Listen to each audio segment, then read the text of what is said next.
Last December, hundreds of scientists met in Montreal and read their papers to each other.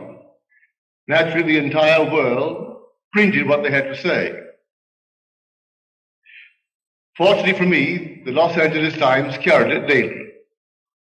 I must confess, everyone really fired me.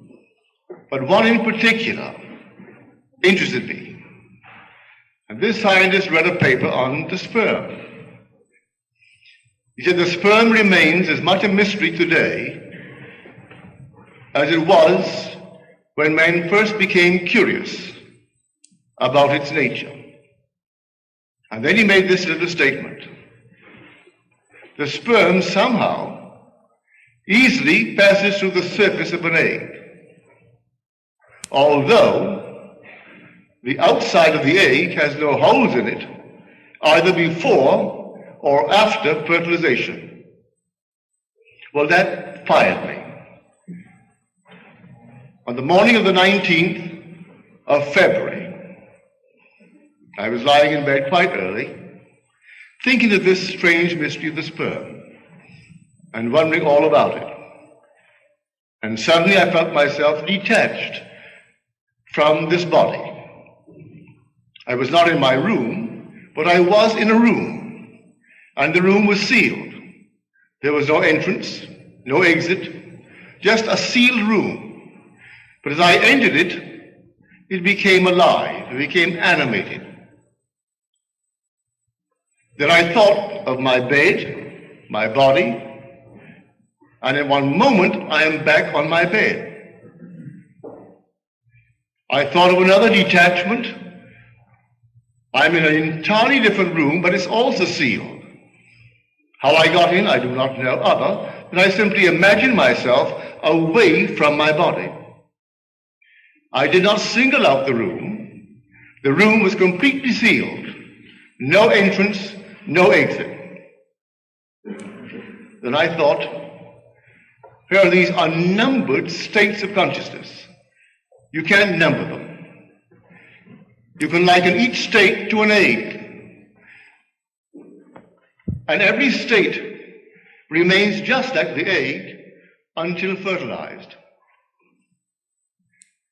And the presence that fertilizes the egg is simply our consciousness. We must be in it to activate it, to animate it. You could this very moment single out any state, and by the use of your imagination, imagine that you're in it. You'll be in it. Think this very moment of your living room, or any room in your house. Take an object, a familiar object in your room, and bring it as close as you can. If it's really here, well then you can't be here in this room. As you become intense about it, concentrated on it, you are really where you are imagining yourself to be. For man being all imagination, he must be where he is in imagination. But what have I done there? I've fertilized it. I've actually made it real. And in a way that I do not know, I'm going to go there. But now you will say, naturally, I'm going to go there today. It's my home.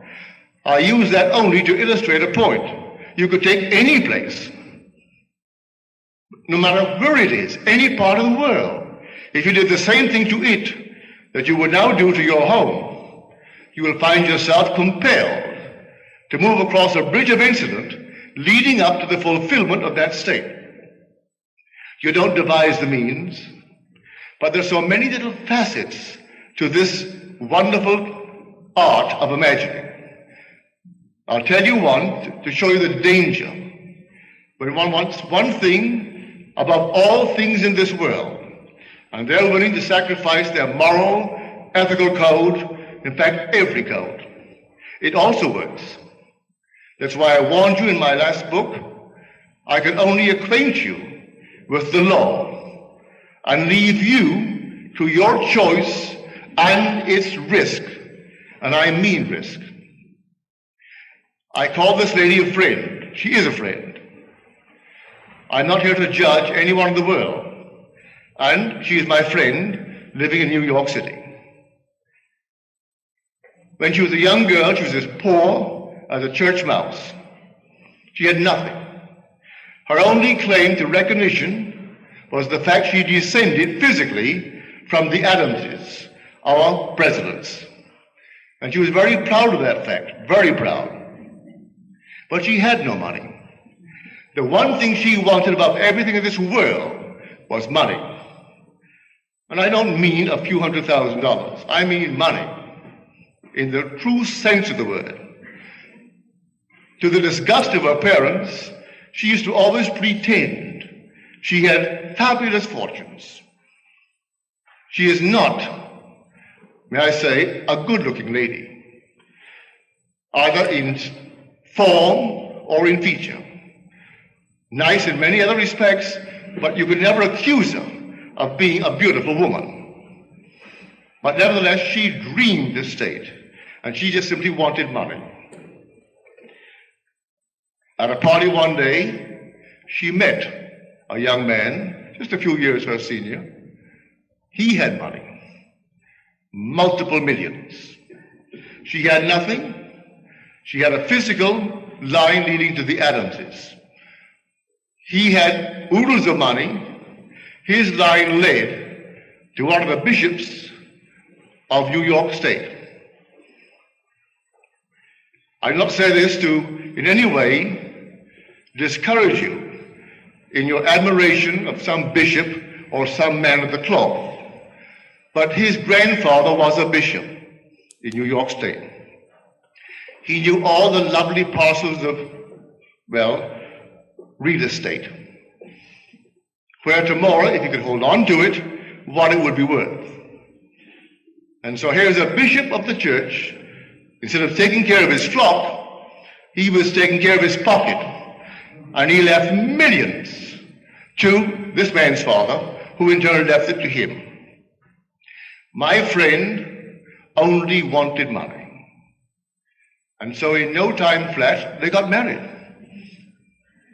And they lived for 21 years in intimate hostility. Really.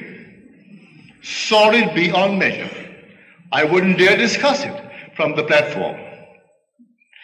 So at the end of these 21 years, they called it the day and divided the millions. She still wanted more millions.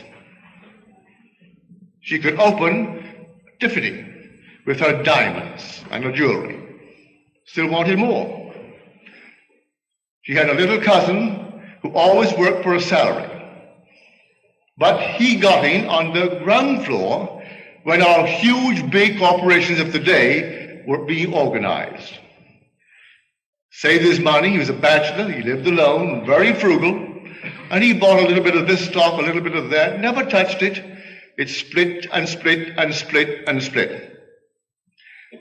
Year before last, he had the presence of mind to die.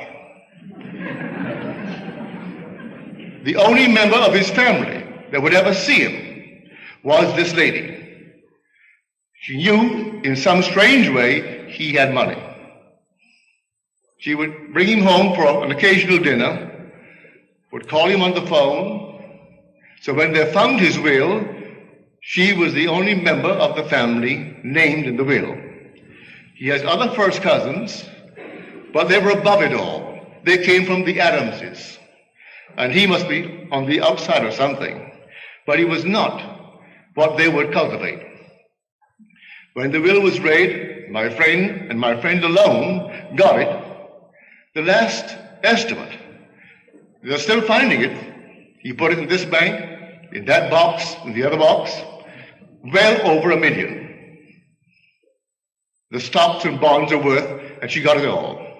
Now her cousins aren't speaking to her because she got it. The price she paid for money, I hope that no one here would be willing to pay. She could have had all the millions she now has, plus happiness. She could have, if she only knew the law. You want it, but you condition it.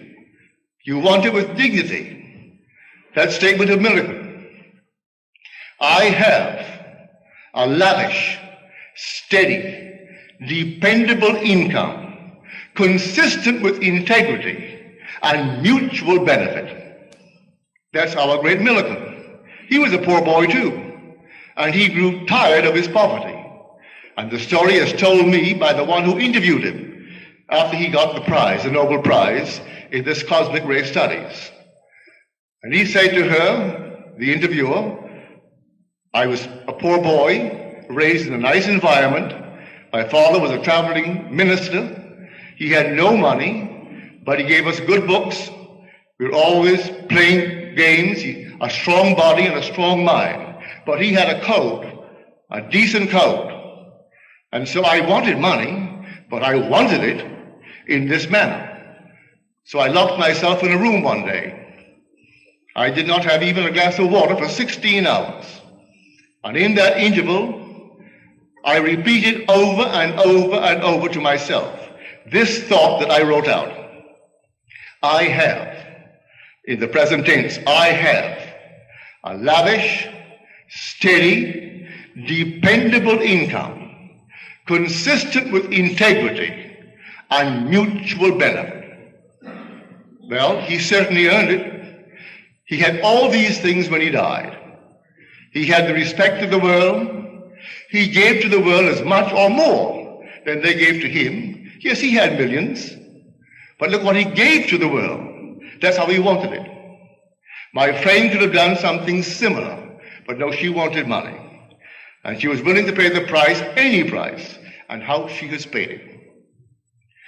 So I warn you, yes, you want something, and the thing that will fertilize it is your own wonderful human imagination. When you know exactly what you want, occupy it. I find one of the great fallacies of the world is perpetual construction, deferred occupancy. We know what we want, but we leave it out there and hope that the passing of time will make it. It won't do it. I have to occupy it and make there here, and make then now, and dwell in it just as though it were true. And if I dwell in it just as though it's true, though 1 second later the phone rings and breaks the spell, or someone calls me, or I wake from it, I have fertilized it. You go into the state and you fertilize it. I may not recognize my harvest when it comes in due season. It'll come. May not come tonight, may not come tomorrow, but it will come because I fertilized it. I went into a state, occupied it, and the whole thing becomes fertilized. But every egg has its own appointed hour, and it ripens and it will flower. If to me it seem long, then I must wait, for it is sure, and it will not be late. These infinite states of the world are waiting for occupancy, waiting to be fertilized by us. That's why we must become so extremely discriminating. Know what you want, and do make it conform to your code of decency, your wonderful ethical code. You don't have to in any way tarnish that code. You don't, to get what you want in this world. But men are not aware of that, and they're quite willing to tarnish it a bit to get what they really want in this world.